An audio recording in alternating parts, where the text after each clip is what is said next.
Hello, everyone. Welcome to another edition of GBC Live. If your clock is reading 8:01, I think you probably need a new clock. We're clockwork here. Start right on time, just as you expect. We value your time.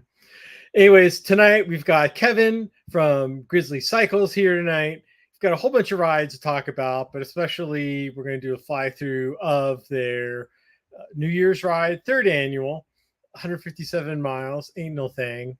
And then some of his other rides coming up as well. As people are still kind of falling into here, a couple quick notes. New video coming out Thursday from the Maverick Cycles Gravel and Burger ride. Further down the calendar this Sunday, we've got our Send It. It's a little tour of Northeast Los Angeles, which is probably where you'll find a lot of the older artifacts and houses. Love that layout. Plus, it's been 20 years since I've done it, but they've shut down the 110 freeway just for this event. So great opportunity to join us and see a whole bunch of weird things, including the steepest street in Los Angeles. And then next Tuesday is Halloween. So I know a lot of people requested we must have a Halloween show, but I'm just really scared to come on here. Who knows what you people are capable of. So anyways, let's bring in Kevin and Vic to the showroom. So hello. Hey. How's it going, Kevin? Good. How are you? Doing fantastic. Did you notice my shirt, Kevin? It's like, not you, but it's kind of. Yeah. I like that. Yeah, cool. Great. Are you wearing the Cumbre hat too? I am. Oh, wow. Nice. Okay. I always wear this hat. You do wear that hat a lot. I wear this hat. I credit a lot. you. Yeah. Yeah. A long time, but I couldn't find a hat, and I needed a hat to wear because my hair is all crazy right now. So is mine.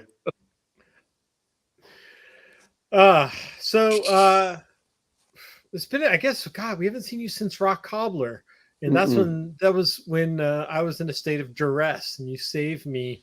And I would have quit that ride, except you spent so much time on my bike. And then you were out there on that last aid station. And that was the motivation to get me through there. That was my motivation to finish those 30 push-ups. Yeah, I was hollering. I was hooting and hollering. Yes. Mm-hmm. That was a wild day for sure. I didn't have my voice for about 2 days after that. Oh, wow. I believe it. There was a lot of screaming. Yes. There was you said hello to us, but you just had a lot of greeting to do, which you were really into for people coming by. So you definitely won the cheer award for the day. I tried. I knew everyone was in the pain lock, the pert locker, pain locker, whatever you want to say. They either were heading in or they were heading into more crap, and they needed some motivation. So we were on. So so I don't know any shop that does so many different types of rides and stuff throughout the year. First of all, you are a bike shop first. Yes. And just so to refresh people, tell us a little bit about Grizzly Cycles. Grizzly Cycles, I started the shop in 2017 as a mobile bike shop, and I was doing service and repair as an independent. I wasn't one of the franchises, just kind of doing my own thing. And from there, people asked for more. We outgrew the van. People wanted to buy bikes from us, buy other stuff from us, and you can only fit so much in a van. And I landed a retail space because I wanted somewhere that could be more of we'll say a hangout or a meetup spot for people. As you can see, I'm sitting on a couch in the middle of the shop. We have more creature comforts than bikes for sale at the shop. We're a service shop first and foremost. And we like to just get out and get people together and ride bikes. Yes, and you just I know, I guess you just kind of ended your Taco Tuesday I guess summer series or Yeah, this year we're gonna do something different during the winter months because Taco Tuesday is a very family oriented ride. We like people coming out. We have people coming out with their kids, their trailers, stuff like that. But when we start in the dark, it's a little bit more nerve-wracking for us to find routes that are safe enough to get people to go places. And so we're changing it up and do more of a gravel-oriented ride, if you will. So it will be a little faster pace, a little bit. We're going to start and finish at a brewery instead of the shop. Have a little bit more adult fun during the winter because we don't have to worry about the kids coming out and worry about the liability of that. So as a shop owner, you got to think about who's coming on the rides and everyone's safety at the same time. Yeah. Kids are pretty useless until they grow up. Oh, wait a second. They serve their boy. I chose the wrong angle on that. I'm sorry. Bad parenting here already. They're not watching. One ride that I just saw pop up, and I saw the pictures you did this earlier. Your Taco Bell Century. This is kind of like, I guess, the Super Size Me of bike rides. So first, I didn't come up with the Taco Bell Century. This is something that I saw as, I believe, a joke meme on the internet that I just said, hey, this would be stupid enough for us to do. Let's do it. And I put a date out there, not expecting anyone to come out. And as you can see, there's probably close to maybe 15 people in that picture that came out to do it with us. And then there were also people that did it on their own speed. So it was not something that I thought anyone would actually take serious. And we had people come in from Santa Cruz. We had people come in from out of town. It was the biggest, it blew my mind out of any ride we've ever done. So much that people asked to do it again. Vic, do you have any thoughts on Taco Bell? Because I'll share mine in a second. Go ahead. No, I don't know about this ride. How long was it? Was it gravel? What kind of ride was it? The first one was mainly pavement. I think 10% of it was gravel on the last one, if that. This route is got a lot, or for number 2's got a lot more dirt than number 1 did. We decided I have to figure out 100 miles with Taco Bell's inside Bakersfield. So I just used every ounce of dirt and street that I could get to make it a fun route, but safe as well. Oh, you go from every Taco Bell in the air. Okay, I get it. So there's on the map, there's 5 Taco Bells, different points of the city. I made us have to ride 100 miles, about 12 to 15 miles between Taco Bells. Some are a little further, some are a little closer, but I try to keep them minimum at least 10 miles apart from each other. And do you stop and eat when you get to the Taco Bells? Yeah, so the official rules are your nutrition has to come from Taco Bell.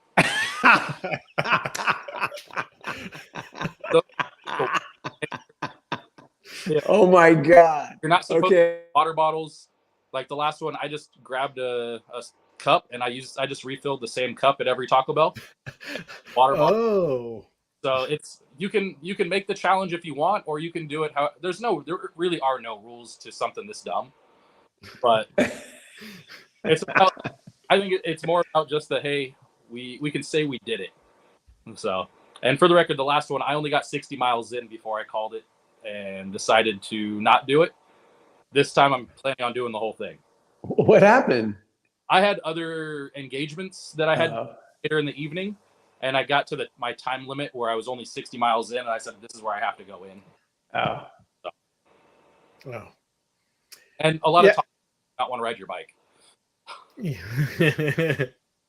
Oh, I'm not so sure about that.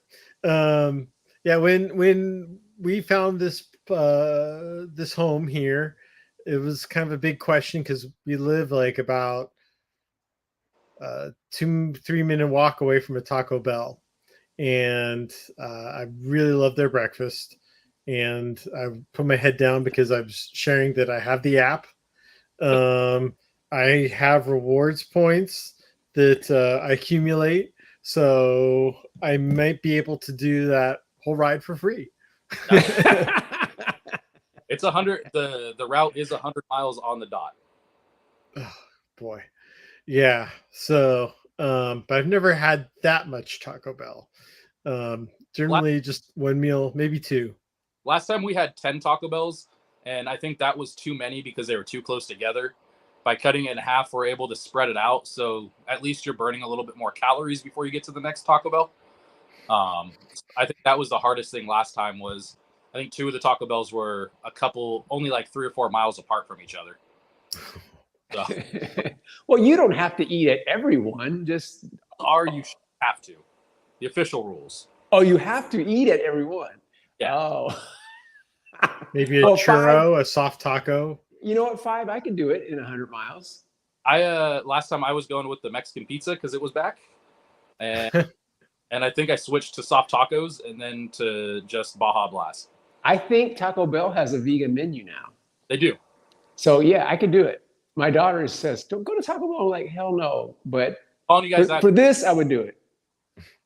Calling you guys out. Got to be here now. Oh my God. I haven't eaten at Taco Bell since the 80s. That's like his daily nutrition is Taco Bell. Taco Bell isn't fast food. Good food done fast. Oh, you're on the sponsor list. Yeah, spokesman. Cha-ching. Hello, PepsiCo. Damn. Well, I want to bring up your New Year's ride, and it's your 3rd year. Before I bring up this highly articulated Google Earth map, tell us a little bit about this origins of this 157-mile adventure. So the first 2 years, first year we just decided, hey, it's New Year's. Bikepacking.com throws out like a call to bikepacking for New Year's to spend the night under the stars. We decided let's take it a little further and just make it 3 days. And we rode from here to Morro Bay. It started with 5 of us, I think, and only 2 of us finished the first year. And then we did it again last year, and we had, I want to say we started with like 14, and 7 or 8 of us finished because half the crew only was coming out for the first night, and then the rest of us were going the rest of the route. I intentionally do it on this weekend because I know it's going to be a little bit more difficult for everyone to take New Year's off to do this ride. So it helps with keeping the crowd a little bit smaller and with people that are just for sure like diehard, let's do this stupid ride and ride to the coast. It just helps me keep the numbers down a little bit. But this year we're riding to Pismo instead of Morro Bay. We're going to ride the same first 2 days and then cut more south instead of going into Morro Bay on the 3rd day. We're going to add more dirt, and I think it's 10 miles less, but the same amount of elevation, so a little heftier climb, but it's going to be in the dirt and less pavement, not have to climb the 101 in San Luis Obispo. That's better. So. Yeah, that's not a well. You can take that one road, the stagecoach part of the way, but I think the descent.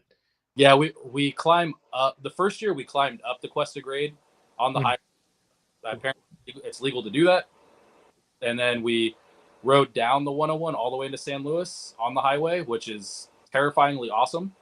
Especially when you have a 40, 50-pound loaded bike. Brakes don't work going that fast down that. I don't care what kind of brakes I had. There was just go. And last year we took Stagecoach down, which is the dirt road that parallels the 101, but it still pops you back onto the 101 right before you get into San Luis. So, but are you still going downhill at that point? Yeah. Oh, that's good. Which I don't know if Stagecoach was more sketchy because of all the ruts. You have the same elevation drop, but you're on a dirt road with ruts and washout, all kinds of stuff. So it was kind of, I think, sketchier going down the dirt road than the highway. Well, you're not going to get run over by a truck on Stagecoach. Yeah.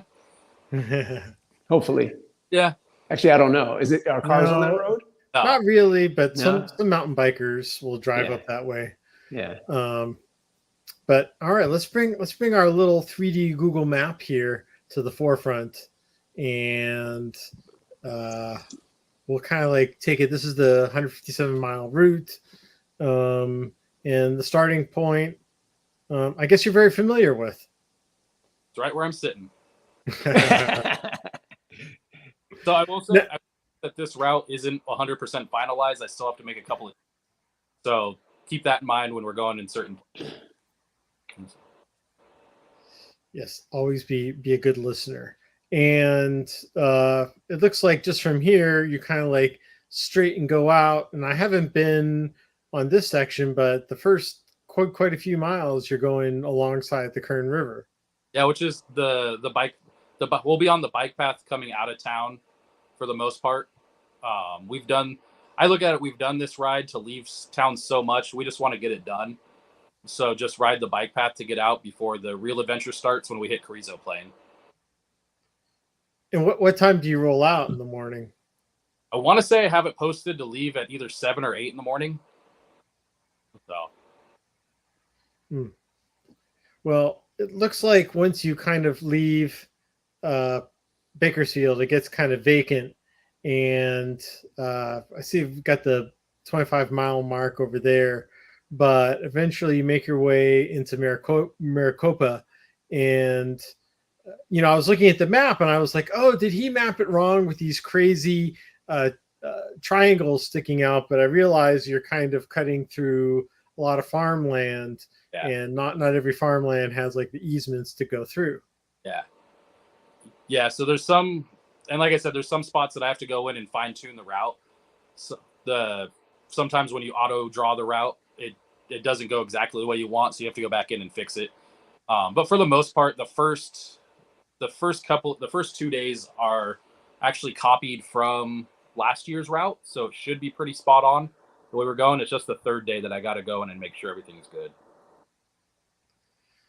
Well, yeah, I mean, like it looks like the first 50 miles is really flat, but you get on the highway there, just kind of a little bit, going through Maricopa, and then, the center attraction is Carrizo Plain, and I see here you go off-road into Elkhorn grade, and I haven't done that before, but I noticed, I did Carrizo in March, and when I was coming down the highway, I was looking a little bit over in that direction. I just noticed, there were some super blooms were kind of like hidden from general view over there. But obviously, like I was like, oh, that looks like a great option to go into Carrizo.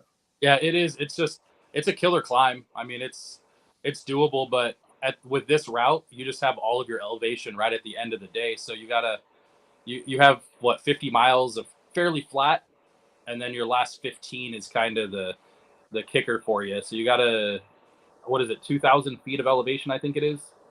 Mm-hmm. So it's a good little kick right at the end of the day for you. And like what, I've ridden in the area, and generally the surface conditions are pretty solid. But this being probably like the biggest and longest probably nearby that you would ride, like what are the conditions of this climb? It's usually pretty mellow. The climb has some sections, but I would say this, like if you had 35C tires or bigger, you'd be fine. It's all fire road. Some of it's washboardy, but I've never been out there to where like it's just been it's never been unrideable for anything that I've been on. It's just you're just pedaling slow uphill, unless you're ollie, right? Well, yeah, I mean, this is definitely the less used way, and I guess making the turn up here to Elkhorn Road, I think kind of like Carrizo is kind of like divided here.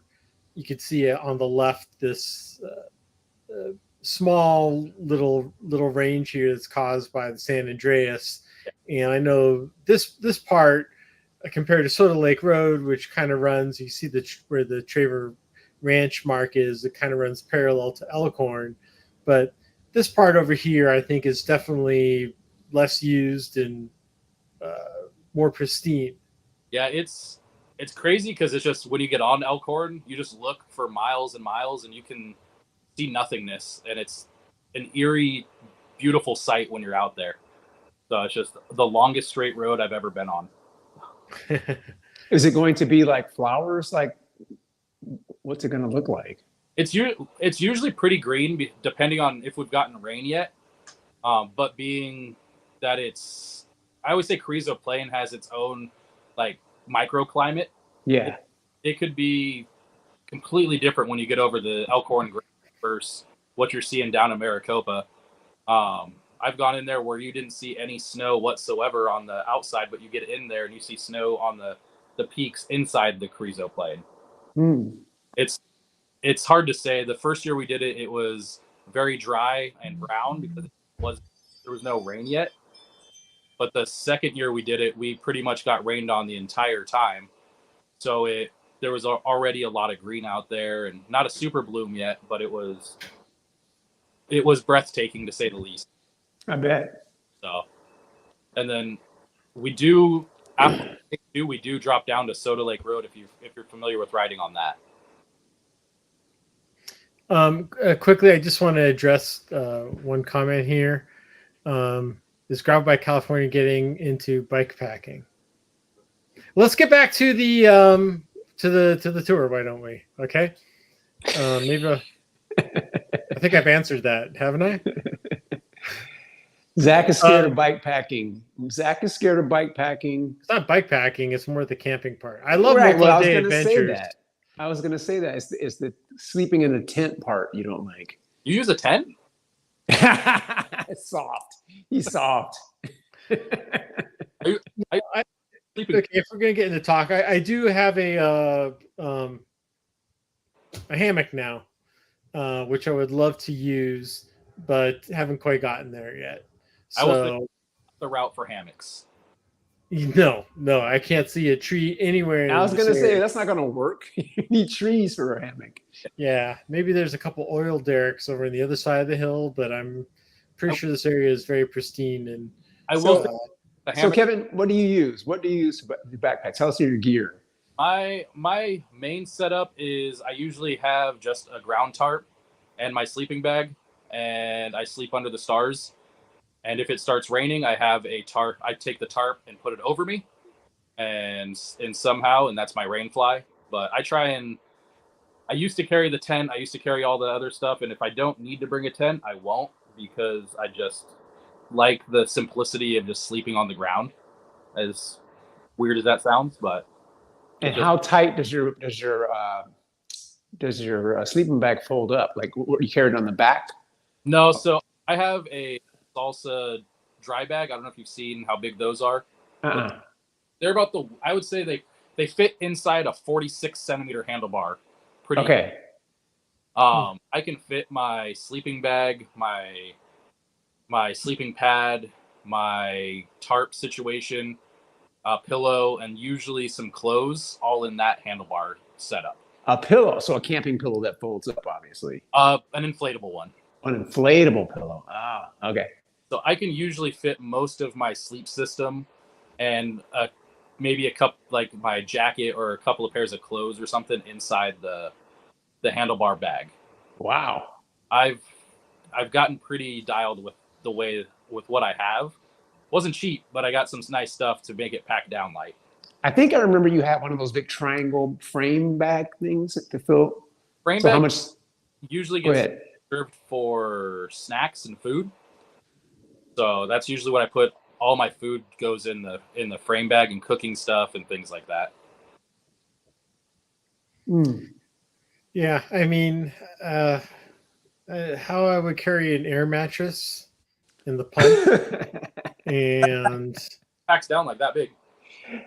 That's true. You can get a pretty tight one, pretty small one. I think it's 3 inches thick when it's inflated. Oh, is it a cow king size? No, it's a Kevin size. You've seen how big I am. Yeah. Yeah. We'll have an episode. We'll get you out dedicated just for this. What we'll do is we'll get you out there and you'll come with us. Boy, is my internet connection working? I thought I heard what you just said. It was just Taco Bell ride done. We'll get you bike packing.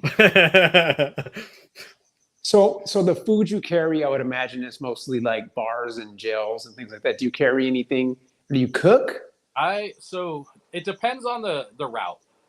For me, a lot of the times I try not to bring a stove, so I'll try and bring food that I don't have to cook. Like I'm really big on bringing. I get fancy. I have a block of cheese, some sausage, and crackers. And Mm-hmm. the only thing I'm missing is wine on that. But Okay. I try and bring real food. My favorite thing to do is have you? Do you know who Ryan Van Duzer is? No. He's a YouTuber that does a lot of bike packing stuff. But I was watching one of his videos, and he did a bag of refried beans, and it's the same beans that you get in the can, just Mm-hmm. in a flat bag, so it packs down really well. Oh, okay. Uh-huh. You don't have to cook them. You can eat them cold. Do that with tortillas. Oh, smart. Usually have a tube of peanut butter with me. I try and bring real food with me because a lot of the like freeze dried stuff and dehydrated stuff and it just doesn't sit well with me when I'm out there for multiple days. So my body processes the regular food better. I'm a big dude, so sometimes a bar just doesn't cut it. Right. And what's the longest time you've been out? 4 or 5 days, and I did the Danger Bird Monumental Loop in New Mexico, and I did the North Loop in probably I think it was 4 days, and somewhat else and maybe 5. I don't remember. Wow. But and when you're bringing food, it also depends how many towns you're going to pass that have stores. If I Mm-hmm. get a burrito, I'm going to stop and get a burrito and not have to bring something else with me. Right. Yeah. So did you plan your route around places to get food? On the New Year's route, it was 100% planned around water. Ah, So smart. Carrizo, so from Maricopa to the third day when you get into San Luis, there's no services. They don't have any gas stations. You don't have anything. You don't have anything to buy food. It's all either finding creek water to filter, or what I found was the Cal fire stations all have water that is potable that you can get from their hoses if you need to, filtered if you if you don't feel comfortable. But they swear it's good out in Carrizo. So if you're ever out there and you need water, the Cal fire station in Carrizo is good. So. Well, kind of getting back to the map. I know we're kind of like closing in, I guess, on day one, and this is at about mile 60. Is your camping kind of like back up to the hillside there, and I know the road starts to get a little wavy, but still pretty manageable in that area. But there's no services or toilets, anything like that for night one. Yeah, so there's nothing. You got pack it in, pack it out mentality. Bring a shovel. Make sure you're prepared. Did we lose Vic? Vic's not prepared, obviously. So we spend the first night and everything. What time do you guys typically try and get off in the morning? I personally like to try and be on the road or on the trail by 8 or 9. It's one of those. It's when we do the bigger group trips, it's really you got to add 10-15 minutes to every stop or every start when you have groups. So it's just the fun thing is you don't really know exactly when you'll leave, but we have an idea. Somewhere between 8, somewhere between 9, we're all usually up and bed and on the road again. Sometimes earlier, usually 9, but we're camping. We got all day to ride our bikes. We're not in that big of a hurry. So. Well, day one's your longest day, and then day 2, I guess, is your only day where you're really not going by like any place that does have actual food. What? Wait. How long is day 1? How many miles? About 60 to 65, somewhere in there. Okay. So, I mean, it's good. I mean, the other days are about 45 milers, which doesn't sound like a lot, but when you're carrying all this gear and having to find your own water and take the time to filter it, now it kind of feels probably like you're going at marathon pace. Yeah, and this route could easily be done in a 2-day route if you wanted to. But for us, it's more about taking our time and we get to enjoy the plane. We don't have to necessarily just ride through it.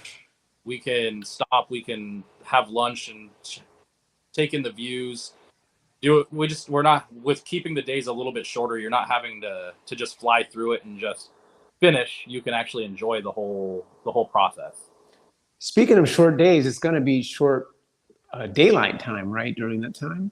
Yeah. So depending on the weather, last year because of the clouds and the rain, it was dark by 4 o'clock out there. So we were losing daylight between 4 and 5, somewhere in there. So you got to take that into consideration too. And so, how do you charge? Oh, I'm sure you take bricks. How do you charge things? Yeah, I have chargers. I did have a bike that had a dynamo hub on it.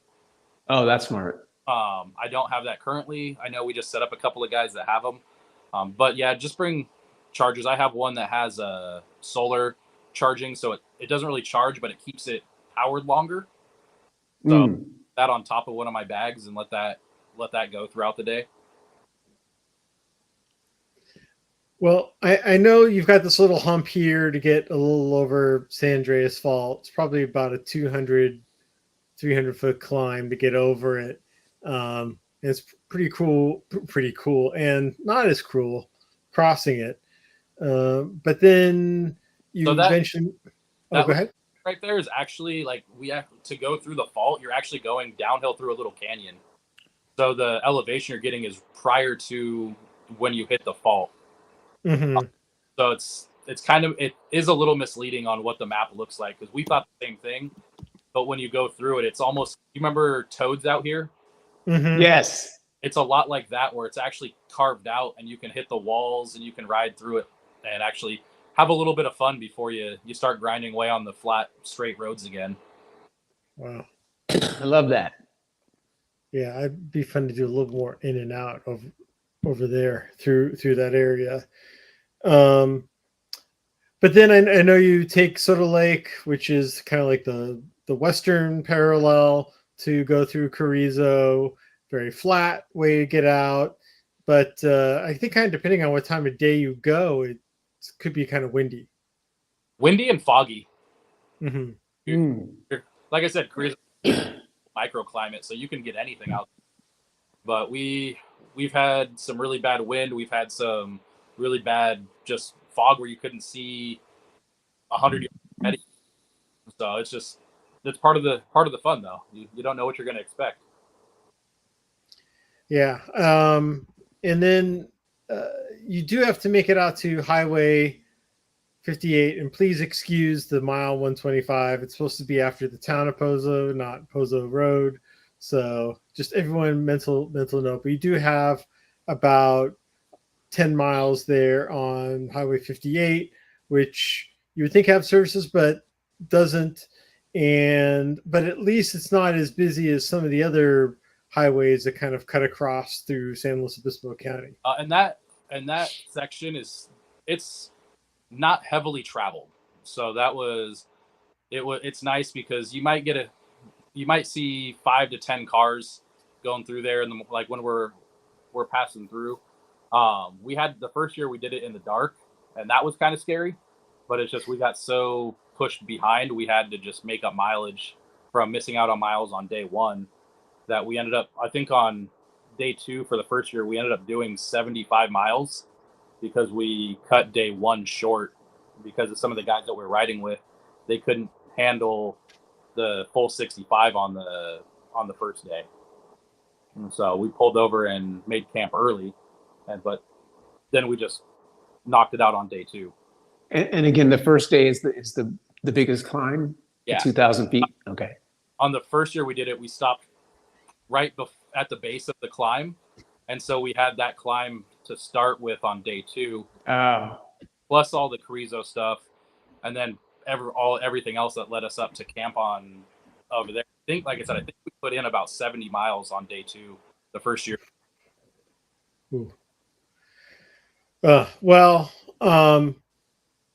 Yeah, I know like last year, I don't know I'm sure it's probably back open, but I know that Highway 58 was closed a little east of Carrizo. I think that was with all the rain.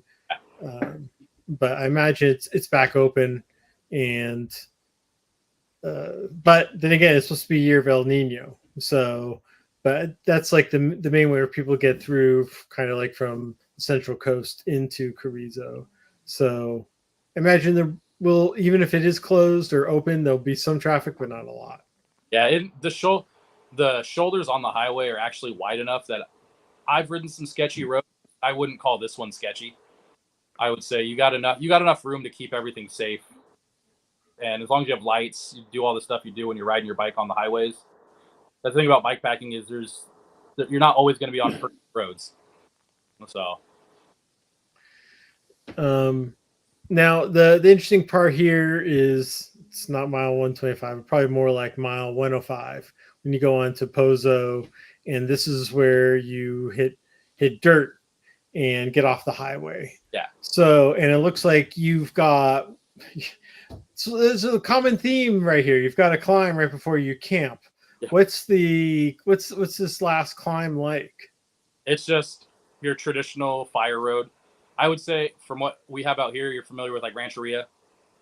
It's conditions like that, but not as steep. It's just you're just climbing a fire road, so nothing too crazy. But who knows? Depending on the weather, like you know how fire roads can get, they can be rutted out, they can be choppier, they can be just bumpy, whatever. But nothing too crazy. Well, now I know just after the climb, it looks like you've got a pretty fun descent, and hopefully you won't be having too much fun because it looks like you would overshoot your camping site. Very easy to overshoot site. Both years we've gotten here in the dark, so I think the first person has almost missed it both years. So right now, Google Maps is showing La Panza being temporarily closed, but not to say that Google Maps is always on top of it. But what's this campground like? It's cool. They do have a vault toilet there, so there is that, but there's no water. But just up the road, there's a creek that we were able to filter from that was fairly good because of the fresh rain that we were having. But it's a traditional campsite, but it's in a little canyon. So you got coverage from all sides. There are trees there for your hammock. So, but the first on one of the picnic tables because I just didn't bring a tent and it was so cold that I didn't want to sleep on the ground, so I slept on a picnic table. How'd that work out? It was awesome. It actually, I think, better than sleeping on the ground because when we woke up, the ground was frozen. Oh. And I didn't realize why my shoes were wet, and it was because they were defrosting. Oh, wow. I think it was 28 degrees when we woke up the first year we did it. You must have a really good sleeping bag. That year I didn't. That's the year that Oh, shit. Lessons learned. we were not expecting it to get that cold. And if we didn't have those little hand warmers to throw in our sleeping bags, we probably would have had a really bad night. Yeah. I might have had to go to a bag. I was this close to getting into Gene's sleeping bag with him, but you know what? At that point, I'm doing it. I'm not gonna freeze to death. Yeah. Oh my God. I second guess every time I watch that movie Alive. And then sort of Mikey's little comment here. One day, he's nuts enough to do it. Because Mikey pulled this off before. He would do it. He's rode to the coast on the highway before, just not the dirt route that we're taking. And then I maybe if I did one day all the way there with my hammock, then maybe I can make it. But it seems like quite a sell job. So coming out, starting day 3, it looks like you still have a little bit climbing coming out, and then a little descent coming through, and there's no straight lines here coming out. What's this last section of the La Panza range like? It's just it's really nice fire road. The reason why it's closed is because last year there was a big rock slide, and so half the road is washed out in a spot, and they have no idea when they're going to get in there and fix it. But we have confirmed that you can still ride your bike through there. You just can't get a vehicle through because there's a giant boulder in the middle of the road. So, but it's a fire road climb, just kind of zigzags up the hill, nice, and it's not too steep. You got a really nice grade, just winding through, as you can see on the map, and you get to the top, and you can just see views over both sides of the range, and it's just pretty rad. And then you just a really fast gravel downhill down to, I believe that's the outskirts of Santa Margarita, and then you hit pavement again. So I want to ask you the question that my wife would ask me if I did this trip, because obviously you're not going to have cell service for probably the majority of this ride. So do you use like one of those GPS pager things, or I don't know, call it a pager? Garmin InReach? Yeah. Like, what do you do for like communication if there is like an emergency or something? So I don't have an InReach personally, but the main person I ride with has one. And so I just kind of piggyback off of what his is. And I need to get my own because now I'm doing solo stuff. But there is actually a lot more service than you would think when you're on this route. When you're climbing on the third day, that first section, whenever you come out of one of the like turns that's open, you have self-service enough to get out. Okay. So there's more self-service than you would think there is. Well, it's interesting because, like, we talk about like the third day, you're kind of get back into civilization a little bit. And I've never been in through like this Pozo Valley here. That's just amazing how many of these kind of like, glens and valleys there are between the coast and the Central Valley. And I know before, like, people have gone to the saloon, but the saloon there has been closed, correct? The most disappointing thing in the world. Damn. Nice hamburger there, and there's nothing there because they've been closed. They were closed the first year we did it, and they were closed last year. I don't check in on them throughout the rest of the year, but I have a feeling they're still closed, and they'll be closed this year too. So, damn. The most disappointing part of the trip was them being closed the first year we did it. So, did you not know they were closed? No, because on their website it said they were open. So I should have called and confirmed, but I didn't because I didn't know as much to prepare as I do now. Learning experiences. But yeah, it was very heartbreaking. All we wanted was a Pepsi, just one Pepsi. Couldn't have it. Oh man. Well, what's interesting here is you've got one more climb here, and that's through High Mountain. And I haven't gone too deep in this area before, but it is one of the more intriguing loops you can do, kind of like in San Luis Obispo when the saloon was open. But how, I feel like this is different range. You could have a different type of surface here. I mean, I find in San Luis Obispo County, most of the roads are really firm year round. But what are the conditions like going up to High Mountain? So from the saloon on, I haven't done. So this is where the route changes from the first 2 years we've done it. So the previous 2 years we stayed on the pavement and went into Santa Margarita. This year we're making that left on that dirt road that runs into the saloon and going where you see the route is. So I have no idea. I'll let you know after we get. But it looks, from what the research I've done, there's a lot of heat map stuff on that route. So it looks like it's heavily ridden. I mean, not heavily ridden, but for gravel bike stuff in the middle of the woods and mountains, it looks the color of the line is dark enough. So yeah, I mean, when I check all the non-Vic Strava stuff, It does pop up in my feed every once in a while. I'll find somebody that does ride that area. But yeah, definitely one of the intriguing places. And I think that this ended too, but I believe the slow ride to hell used to go out and through that area as well. But I don't think it ended because of that. Just maybe the pandemic times. Yeah. And then this area I kind of know a little bit. I've ridden up to Lopez Lake, and I think there are some amenities up there. And there are a couple other, I think, dirt roads to the south that you can kind of go, but definitely takes you a little bit more indirectly back to civilization. But I believe kind of like once you hit this stretch here, you're kind of feel like you've hit the point of I've made it. Yeah.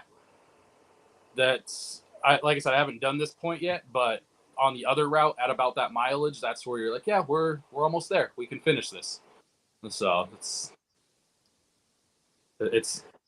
good to get over on the coastal side finally.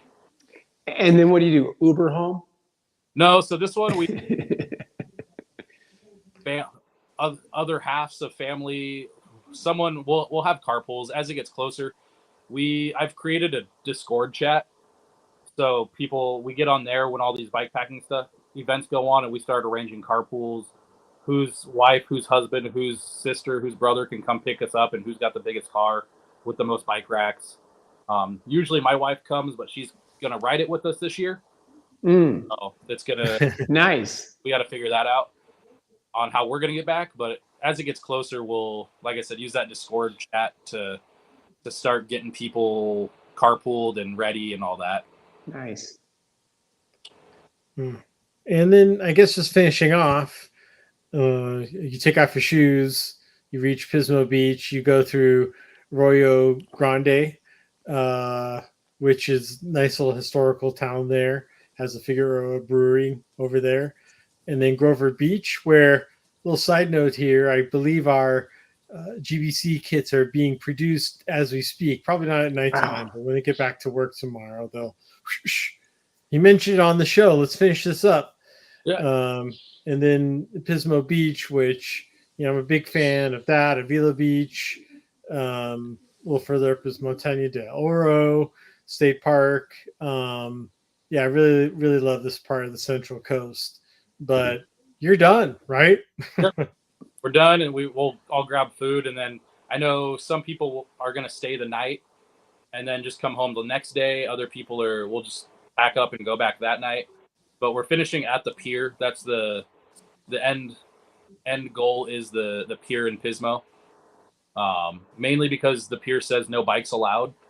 So we want to take in front of the sign that says no bikes allowed. So yes. So yeah. So no bikes allowed, but you can drive your car on the beach. Yeah. That's just. Well, just even talking about it definitely raises the stakes. Trying to understand going through such a trip like this.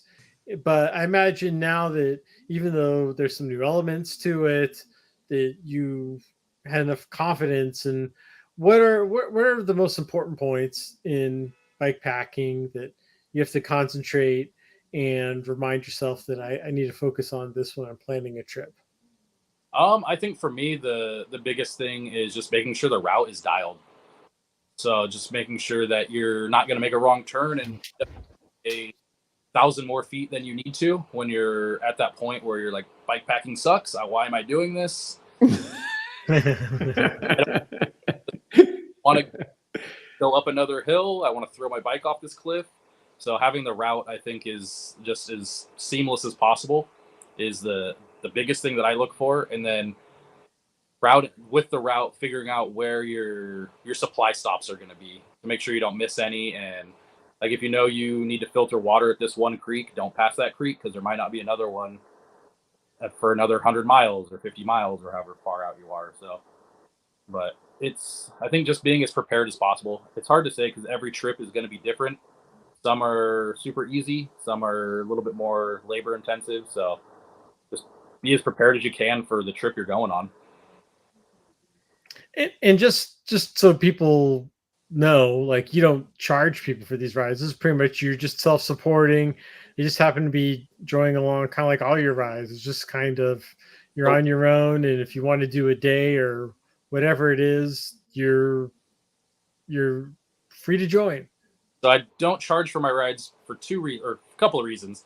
Number one is I think that adventure cycling should be accessible to anyone. I don't want to let a $50 or $100 charge, whatever the going rate is for a group ride is now, be the reason why someone can't come. And I just want to expose anyone that's interested into it. We have a ride that you can go on, whether it's an overnighter to our local lake or 3 days to the coast. There's something of all difficulty levels that you can get out there and do with us. I also just don't want you to be disappointed, and if you are, you can't be mad because I didn't charge you anything. There you go. So thought it would be fun, not because I put all kinds of marketing speak into it and said, hey, give me your money, this is going to be the most glorious thing in the world. If you're not happy, you can have your money back. So, and then we also, back to being free, we have our bikepacking gear library. So anyone that wants to try it, we have a library of bags, tents, sleeping bags, pretty much everything but bikes in a library that people can use for no charge. That way you can experience bikepacking and adventure cycling, and like I said, make it accessible for everyone. That is really cool. Wow. I never even heard of that concept. That's awesome. Yeah, there's a couple of groups. I took it from, I got the idea from the Radical Adventure Riders Association. They have a gear library, and a couple of, I think the Wild Wolf Cycling Collective down in LA, they also have a gear library, and it's all aimed at trying to just make it so anyone that is interested in trying it, there's no excuse why you couldn't. There's no barriers. You can get out there and try it. If you want to ride your bike and camp with us, let's make it happen. That's excellent. Wow. So, like, if I really wanted to try bikepacking, like, you have like a vanity I can borrow to wash, and awesome. You would be surprised. I actually have I have a day.